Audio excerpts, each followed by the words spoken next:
This is me waiting for the dogs to stop barking so I can film this video.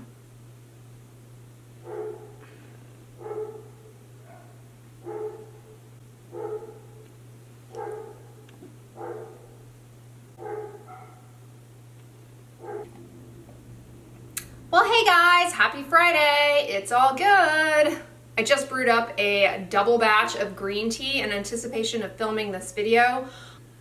But I'm drinking out of my It's All Good mug today, not only because it's Friday, but this particular mug I've had for some time, and I love it for brewing up a double batch of tea. It houses the tea nicely and keeps it hot the way I like it. So that is what I'm drinking today. And today's video is a Q&A, as all videos on Friday always are. You guys have been asking for some time for me to do a Q&A on Jade rollers. That's what I'm going to do today. What are my thoughts on Jade rollers and the claims of skin benefits from using a Jade roller from the perspective of a dermatologist? So I will share with you that today. If you're not familiar with Jade rollers, they are a beauty device that supposedly either the Jade rolling device or Jade the stone supposedly has been used, or the claim is that it has been used in traditional Chinese medicine for centuries and centuries. Whether or not that's true, I'm not entirely sure, but suffice it to say, it is kind of a hot trend and has been for some time. And many estheticians recommend their clients to use a Jade roller. Some of the claims of skin benefit include things like improving lymphatic drainage, reducing swelling in the skin, improving collagen production, helping for wrinkles, fine lines, as well as I've seen claims and heard claims that it helps products absorb into the skin better. As a dermatologist, it's not something that I recommend to people, go doing. It's not part of any therapeutic counseling that I do for people. I do have patients from time to time that verbalize to me they are using a Jade roller. And clinically, I can't say as I have seen a whole lot of harm come from the use of Jade rollers. And so up front, I don't have a major problem with them or a major issue with them. Proponents of Jade rollers instruct users to use the Jade roller for 5 minutes twice a day, to use it, for example, on the face, and to direct the rolling motion in an upward fashion so as to facilitate lymphatic drainage and improve swelling. And they recommend actually doing this after you wash your face and after you apply any topical products, whether it be serums, moisturizers, creams, etc. And the claim is that not only does it help to kind of boost collagen production, improve wrinkles and fine lines, but that it also improves the penetration of your active ingredients in your skincare products. So as a dermatologist, I do have patients that tell me from time to time they are using one of these. Clinically, I have never really encountered any problems with Jade rollers. Obviously, there's no scientific evidence or laboratory studies even to support the claim that Jade rollers or use of Jade and rolling it over the skin boost collagen and can be helpful for wrinkles and fine lines. Those studies don't exist. And as far as boosting collagen, I have to say that is one claim that of all the claims, that is the one that I am most suspicious of. Like, really? How exactly would that work? I can't pull out any plausible mechanism for boosting collagen production. As I said in my video on dry brushing, there's really not a huge need to facilitate or improve lymphatic drainage. But from time to time, there can be tissue swelling, particularly if you are somebody who sleeps like on your stomach. You'll notice that your face is puffy in the morning. If you have been sick and you've been sneezing, coughing, God forbid vomiting, that increased intrathoracic pressure can result in episodes of kind of a puffy face, tissue swelling. And tissue swelling and swelling and puffiness we do know can delay wound healing.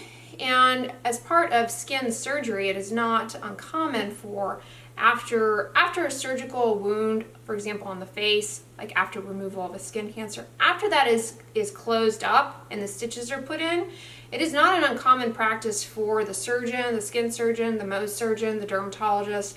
We often will roll like a rolled up gauze over that closed wound to push out some of that tissue swelling. After skin surgery and the cutting and manipulation of the tissues, there is a lot of swelling that happens, and we push that out because that tissue swelling can just impair wound healing really by space filling effect. It just makes more of a hurdle for the new healthy skin cells to come into place and to heal the wound.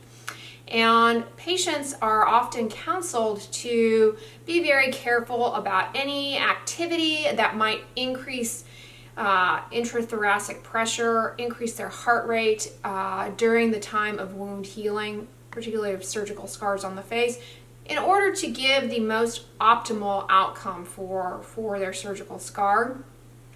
So, for example, it's advised that you not do any heavy-duty cardiovascular exercise after a surgery. So this claim or concept of improving tissue swelling, reducing tissue swelling, I do see the argument for that, and it does make a lot of sense. The other thing that is nice about the Jade roller in the Jade is that it is a cool temperature, and that cool temperature on the skin, coupled with just some gentle pressure, can really help to improve the tissue edema as well, or swelling. Edema is the medical term for swelling. Improve that swelling, help it go down, and help the blood vessels in the skin, if they happen to be dilated and leaky, help them to kind of clue in to constrict. And I like the Jade approach because it is a very cool temperature. Many people like to do things like put ice on their skin, really extremes of cold temperature. And that actually can be very, very hard on your skin, particularly if you are someone with rosacea or sensitive skin. That ice actually can be really problematic. It's not recommended to go putting ice on your face on a regular basis. The Jade roller, however, is nice in that it's sort of a nice cool temperature. It's not an extreme of temperature, so that can really be potentially helpful. And I can see why people find it beneficial, particularly when you wake up in the morning and you have puffiness around your eyes related to either your sleep pattern or maybe you have a very high sodium diet. I don't know that the use of Jade per se is necessary. Could you achieve these same things using other cool temperature, light pressure techniques? I imagine so. Another similar device to the Jade roller is a rose quartz roller as well.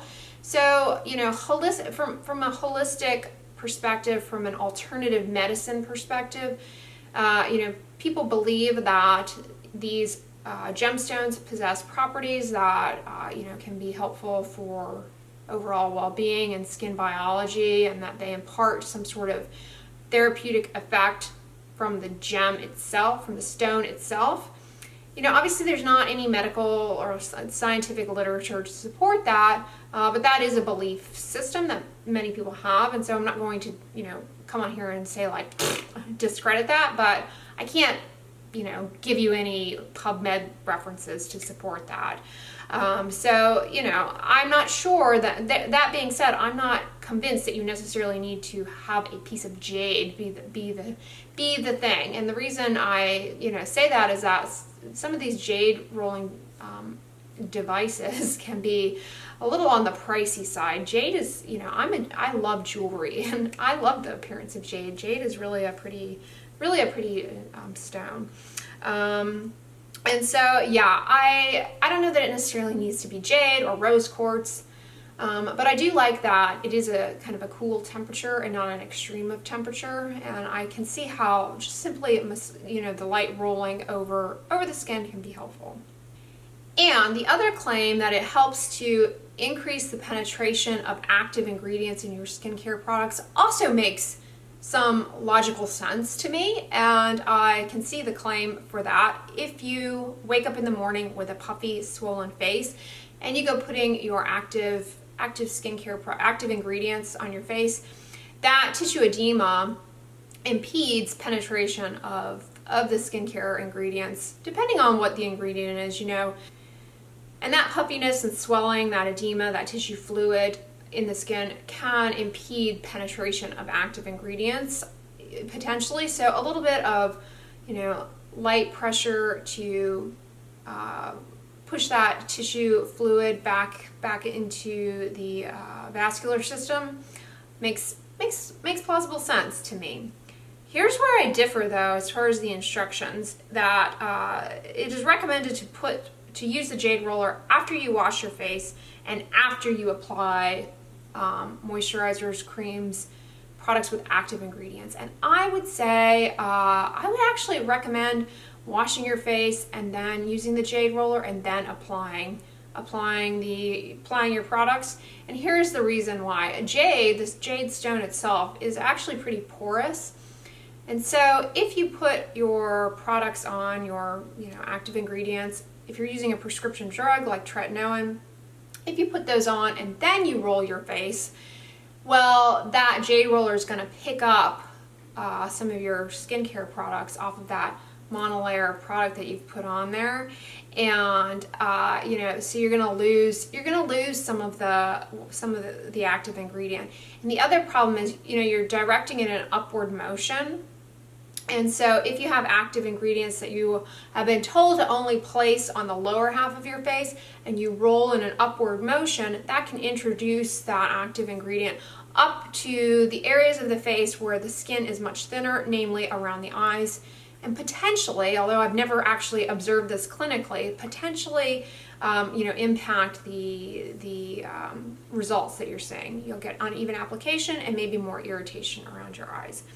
So I would say do the opposite, cleanse your face. After you cleanse, particularly if you use kind of warm water, which I always tell you guys don't use extremes of temperature, that's really when the blood vessels are going to be kind of dilated from that cleanse, whether it be, using your hands or whatever.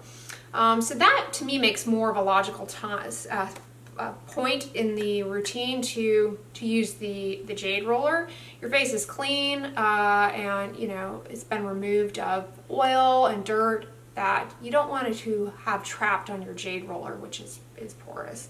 So I would say do it after cleansing, and then put your products on, because if you put your products on after you have improved that tissue swelling, then they're going to be more likely to absorb. If you roll after you apply them to a swollen face, you're going to roll off product, and the outcome that you're seeking of improved penetration doesn't make logical sense. But again, clinically, I've never really observed striking differences amongst users of Jade rollers to substantiate that. It's just mechanistically speaking, I would say the latter makes more sense to me. And again, while I can't give you any biomedical evidence to support any claim that Jade rolling increases collagen production and improves wrinkles and fine lines per se, I think if done consistently for your entire lifetime, I could see how potentially there is decreased wrinkle formation, probably very slight, just by improvement in transient fluxes and tissue swelling. That could impair some of your skin's natural turnover and restoration. I wouldn't be surprised if somebody went, their entire lifetime Jade rolling one half of their face as opposed to the other. You might see a slight difference, but I can't link down below a PubMed study to substantiate that. But I guess I can see how that claim potentially could make sense. But it's a bit of a far reach for me to go telling people to do this necessarily. But overall, clinically, I've never observed any major problems, issues, bad outcomes from using the Jade roller, so it seems like a pretty benign thing to pursue. I would say the harm in the Jade roller is they can be very expensive, and you have to be very careful because there are many fraudulent Jade rollers out there that you could be paying a high price point for, and you're not actually buying true Jade. So it's sort of a buyer beware type thing.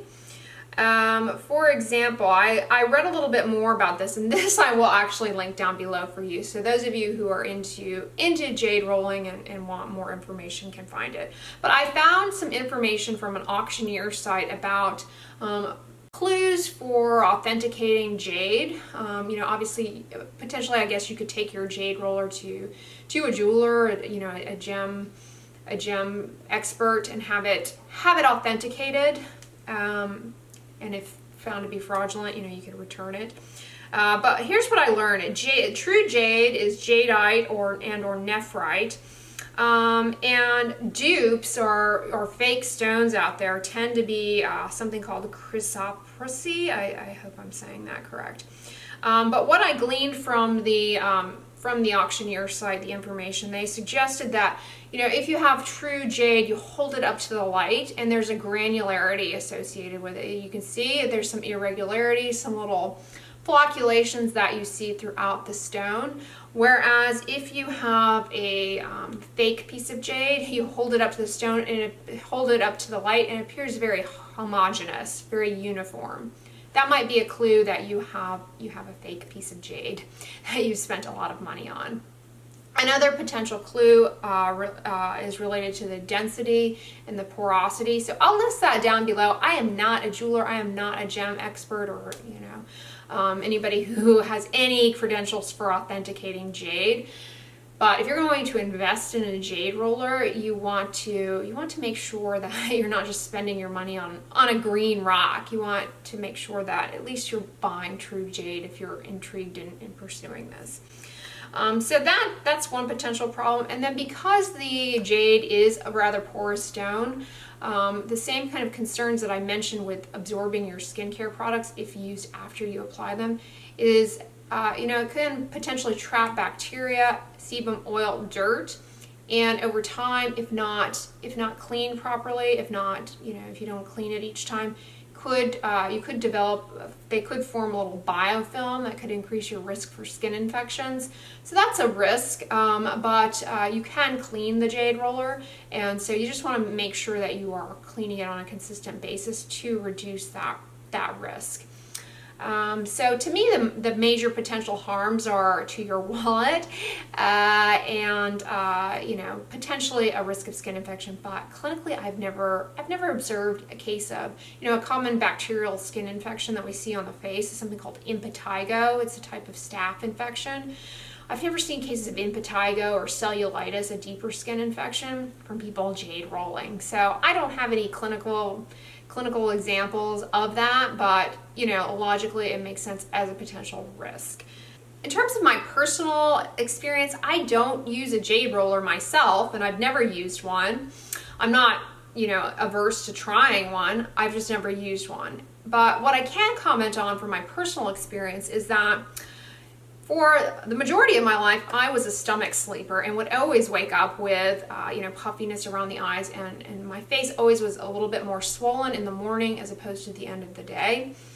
And I found that in training myself to sleep on my back, that actually largely improved and went away, and I don't wake up with that puffiness and swelling around my eyes that I always did from being a stomach sleeper. So I trained myself to sleep on my back using what I call my couch method.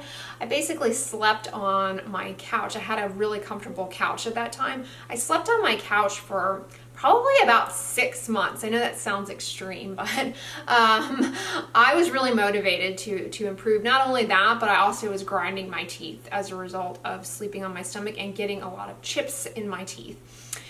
So I trained myself to sleep on my back, and I did it by sleeping on a couch that had a high back so that I could not roll to my left. And then the couch, while it was wide enough to accommodate me comfortably, if I rolled over to my right, I would fall on the floor. So I did that for like 6 months. I trained myself to sleep on my back doing that. And in order to make myself more comfortable, I also put a few pillows underneath my knees when training myself to sleep on my back. And that's helpful because I learned this from skin surgery, is that when we have patients lying flat on their back for a prolonged period of time, we'll put something underneath their knees, and this helps to remove any abnormal curvature in the spine and just allow the individual to be more comfortable, which you definitely want when you are performing skin surgery. If you've never had a skin surgery, fantastic, but our surgery in dermatology is done with the patient awake. So you want them as comfortable as possible. There's no systemic anesthesia. So the patient is awake, and you want them as comfortable as possible. You don't want them to get uncomfortable and have to adjust while you are operating on their face, for example, or anywhere on their body. So that's what we do, and it does make a huge difference. I mean, you'll notice if you go and get a massage, for example, the masseuse, or you get a facial, for example, the esthetician, they will put a few pillows behind your knees, and that really can help your back to be more flush with the surface and just be much more comfortable. So I did that, and then after 6 months, when I transitioned to the bed, I also transitioned with the pillows underneath my knees. I no longer sleep with the pillows underneath my knees, though. I kicked that off. But once I transitioned back to the bed, I really had lost that impulse to roll over. And I cannot stand being on my stomach currently.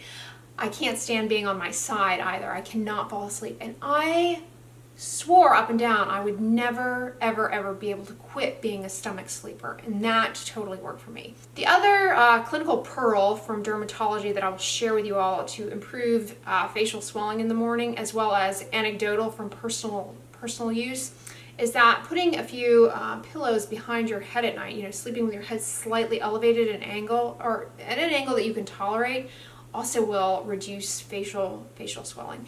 And then the third tip or suggestion, or what I did that I found helped quite a bit, is I mentioned I was grinding my teeth a fair amount. And I wasn't aware I was doing the teeth grinding thing until I saw my dentist brought it up to me. I was getting a lot of wear and tear and chipping. And I saw my dentist. He said, "You are a grinder for sure, And I was fitted for a night guard. And after getting used to the night guard, it took me some time, but after getting used to the night guard, I was able to stop what's called bruxism, or grinding my teeth. And that, in combination with changing over to sleeping on my back, no more puffiness in the morning. So, that practice has really eliminated that for me, and really, really helped. I have seen a huge change in just kind of the way my skin looks in the morning in particular.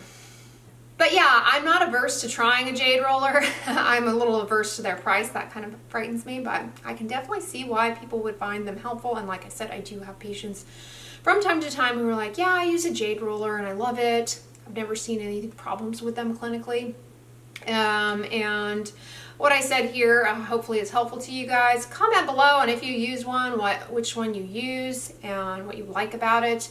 I'd love to hear your feedback on your Jade rolling practices. And I hope you guys enjoyed this video. If you liked it, give it a thumbs up, share it with your friends, and as always, don't forget, sunscreen and subscribe. I'll talk to you guys tomorrow.